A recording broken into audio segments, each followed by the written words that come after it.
Merhaba arkadaşlar. Yeni videomuzda sahiplik bildiren zamirleri işleyeceğiz. Sahiplik bildirmekten kastımız aitlik arkadaşlar. Aitliği yaparken kullandığımız bazı zamirler var. Bunlar daha çok eklere benziyorlar. Hemen görelim. Arkadaşlar bunlar şunlardır. Ye, ya ve yen. Bunları daha önce ilgi zamirleri olarak gördünüz. Daha önce nerede gördünüz? Sıfat tamlaması ve isim tamlamasında gördünüz. Hani uzun uzun tamlamalar yapmaya yarıyordu.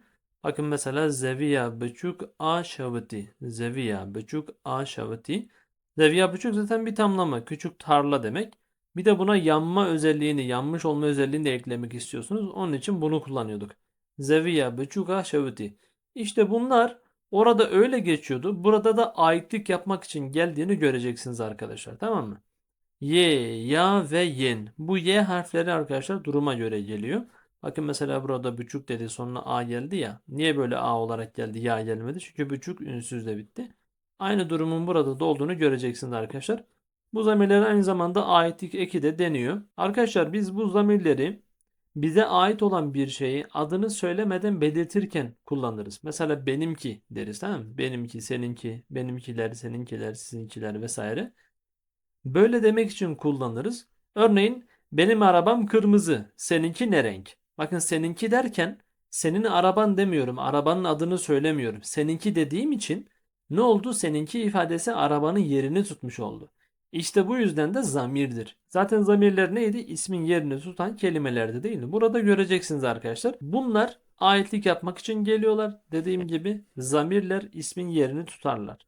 Örnekler üzerinden görürsek daha da iyi anlarız diye düşünüyorum arkadaşlar. Bu arada bunlar cinsiyet eklerine benziyor. Hatırlarsanız hani diyorduk ya gre mın, geça mın, zarokin mın, a in şeklinde daha önce cinsiyet eki olarak da görmüştük.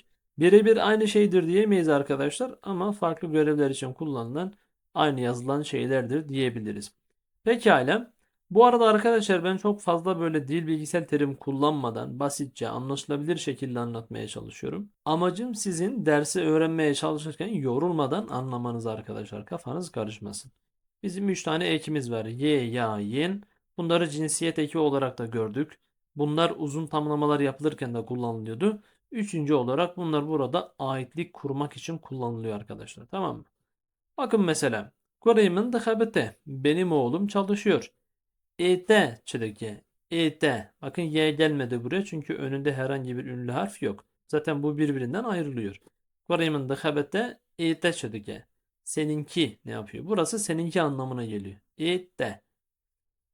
Bavemin avaykare. Yevi nahabete. Benim babam inşaatçıdır. Yevi. Onun babası nahabete çalışmıyor.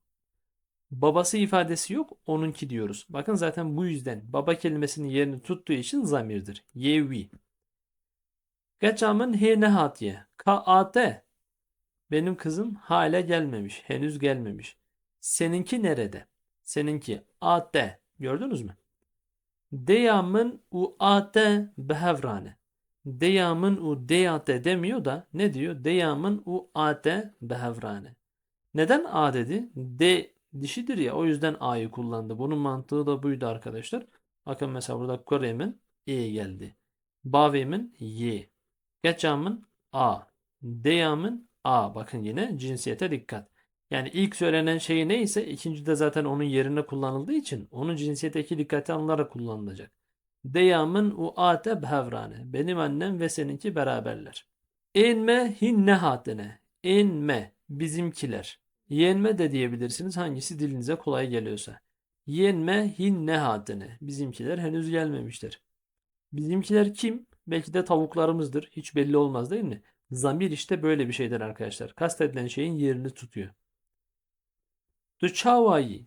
Yenve çavane. Sen nasılsın? Sizinkiler nasıl? Yenve. Hürtükatte heye amın tüne. Senin kitabın var, benimki yok.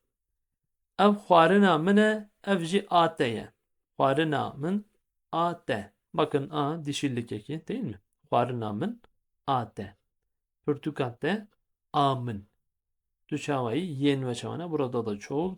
Enme burada da çoğul arkadaşlar. Umarım anlaşılmıştır. Konu buraya kadar da olabildiğince basit anlatmaya çalıştım. Zannedersem de anlaşılmıştır. Ne var? Ye, ya, yen var. Ye, ya, yeni aitlik yapmak için, benimki, seninki demek için kullanıyoruz. Dikkat etmemiz gereken şey ne? Cinsiyet. Göreyimin ete. Bavimin yete. Geçamın ate. Çoğulda ise enme, yenve. Bu şekilde buna dikkat edelim arkadaşlar. Videoya desteklerinizi de esirgemeyin arkadaşlar. Hoşunuza gittiyse beğenin lütfen. Arkadaşlarınızla da paylaşın. Bildirimleri de açın ki yeni gelen videolardan haberiniz olsun. Spaslarım.